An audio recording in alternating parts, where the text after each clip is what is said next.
নমস্কার বন্ধুরা, কেমন আছো তোমরা সবাই? আশা করছি সবাই খুব ভালো আছো এবং সুস্থ আছো। তো দিনটি ছিল 31শে মার্চের এই ভিডিওটি।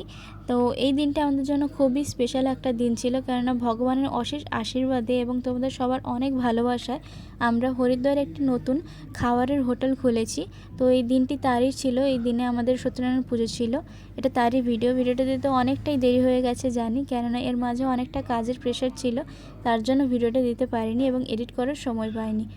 তো কিছু মনে করো না। আর এখানে তোমাদের দাদা ভাই এখানে প্রসাদটা কেটে রাখছে বাটিতে বাটিতে করে, সমস্ত আশেপাশে যতগুলো দোকান আছে সমস্ত দোকানে বা যারা পথযাত্রী আছে তাদেরকে প্রসাদ দেওয়ার জন্য, কারণ এখানে তো আমরা কাউকে চিনি না, সম্পূর্ণ নতুন একটা জায়গা। তো বলতে বলতে আমি এখানে পুজোতে বসে গেছি, তোমাদের দাদাভাই বসেনি, ও বাকি কাজগুলো করছিল।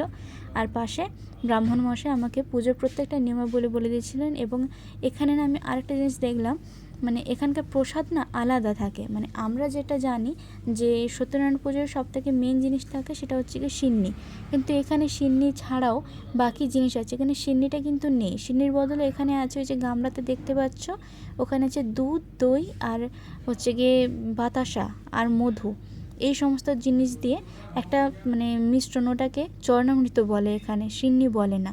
তো ওটা তৈরি আছে, কিন্তু আমরা জানি মানে সিন্নি তৈরি হয় আটা, ঘি, মানে পঞ্চমৃত, তারপর তোমার কলা, এই সমস্ত কিছু দিয়ে দুধ দিয়ে সিন্নি তৈরি হয়। কিন্তু এখানে ওটা তৈরি হয় না, এখানে এইভাবে চরণামৃত তৈরি হয়। আর প্রসাদ হিসেবে আমরা দেখে আসতাম, মানে ছোটোবেলা থেকে দেখে এসেছি, মানে এই ফার্স্ট টাইম আমি মানে আমাদের পশ্চিমবঙ্গের বাইরে এসেছি এবং বাইরে এসে একটা বিজনেস স্টার্ট করেছি। তো এটা আমার জন্যই নতুন, বাকিদের জন্য কি আমি ঠিক জানি না, তাই বলতে পারছি না। এটা আমি সম্পূর্ণ আমার নিজের মতে থেকেই বলছি।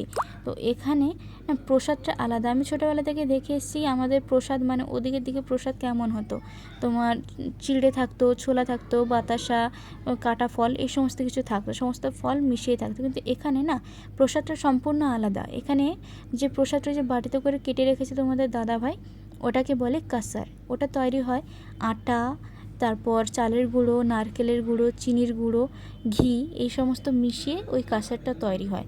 আর ফল হিসেবে দেওয়া হয় গোটা গোটা, মানে গোল গোল করে কেটে রাখা কলা, গোল গোল করে কেটে রাখা শশা, আর ওই চরণামৃত, ওই এই জিনিসগুলো দিয়ে এখানকার প্রসাদ তৈরি। এখানে কিন্তু চিড়ে, বাতাসে এগুলো দিয়ে প্রসাদ তৈরি হয় না। এটা আমি একটা নতুন জিনিস দেখলাম। আর বলতে বলতে এখানে আমাদের পুজোটা শেষ হয়ে গেছে। পুজো শেষ হওয়ার পরে এখানে যজ্ঞ চলছিল। তো হোমের জন্য ঠাকুরমশাই আর আমি দুজনে বসে হচ্ছে গিয়ে হোমটা শুরু হয়ে গেছে। হোম শুরু হতে হতে ওই যে কিছুক্ষণ আগে যে বাঁদরগুলোকে দেখলে, ওগুলো কিন্তু ওখানে সারাক্ষণই থাকে। ওরা কারোর কোনো কিছু ক্ষতি করে না, কোনো প্রবলেমও করে না। ওরা চুপচাপ আসে, ওদেরকে যদি খাওয়ার দাওয়া খেয়ে দিয়ে ওরা আবার চলে যায়, এবং ওখানে খেলতে খেলতে ওরা আশেপাশেই থাকে, কারোর কোনো ক্ষতি করে না, কারোর সাথে কোনো ঝামেলা বলো, মানে অনেক জায়গায় থাকে না, বলে যে বাঁদর এটা নিয়ে চলে গেছে, সে নিয়ে চলে গেছে। আমাদের কিন্তু সমস্ত জিনিস বাইরেই ছিল, ওরা একটা জিনিসও হাত দেয়নি। ওরা এসছে। আরও ইনফ্যাক্ট আরও একটা জিনিস দেখলাম, যে আমরা যখন পুজো করছিলাম ওরা ওখানে এসে চুপচাপ বসেও ছিল।